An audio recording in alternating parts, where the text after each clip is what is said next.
পাকিস্তানের বিপক্ষে দুর্দান্ত সিরিজ জয়ের পর বাংলাদেশের পরবর্তী প্রতিপক্ষ বিশ্ব ক্রিকেটের শক্তিশালী দল ভারত। তাই তো পাকিস্তান বধের 15 দিনের ব্যবধানে আবারও মাঠের ক্রিকেটে ফিরতে হচ্ছে টিম টাইগার্সদের। এবারও তারা আতিথেয়তা নিতে যাবে ভারতে। সফরে অবশ্য টেস্ট ছাড়াও থাকছে টি-20 সিরিজও। লাল বলের ম্যাচ দিয়ে শুরু হবে ভারত বাংলাদেশের সফর।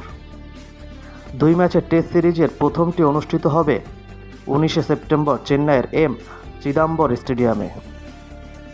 এরপর বাংলাদেশ দ্বিতীয় টেস্ট খেলতে চলে যাবে কানপুরে দ্বিতীয় টেস্ট ম্যাচটি শুরু হবে 27 সেপ্টেম্বর থেকে। এই দুটো টেস্ট ম্যাচই বিশ্ব টেস্ট চ্যাম্পিয়নশিপের অংশ। প্রতিটি টেস্ট শুরু হবে বাংলাদেশ সময় সকাল 10টা থেকে। 2 টেস্টের পর বাংলাদেশ মুখোমুখি হবে টি-20 সিরিজে। 3 ম্যাচ টি-20 সিরিজের প্রথমটি অনুষ্ঠিত হবে গোয়ালিয়রের 6 অক্টোবর। পরের 2 ম্যাচ যথারীতি 9 এবং 12 অক্টোবর অনুষ্ঠিত হবে যথাক্রমে দিল্লির অরুণ জেটলি স্টেডিয়াম ও হায়দ্রাবাদের রাজীব গান্ধী স্টেডিয়ামে। টি-20 সিরিজে সবকটি ম্যাচ শুরু হবে বাংলাদেশ সময় সন্ধ্যা 7:30টায়। এ ধরনের খেলাধুলার নিত্য নতুন আপডেট পেতে আমাদের চ্যানেলটি সাবস্ক্রাইব করে আমাদের পাশেই থাকবেন। ধন্যবাদ।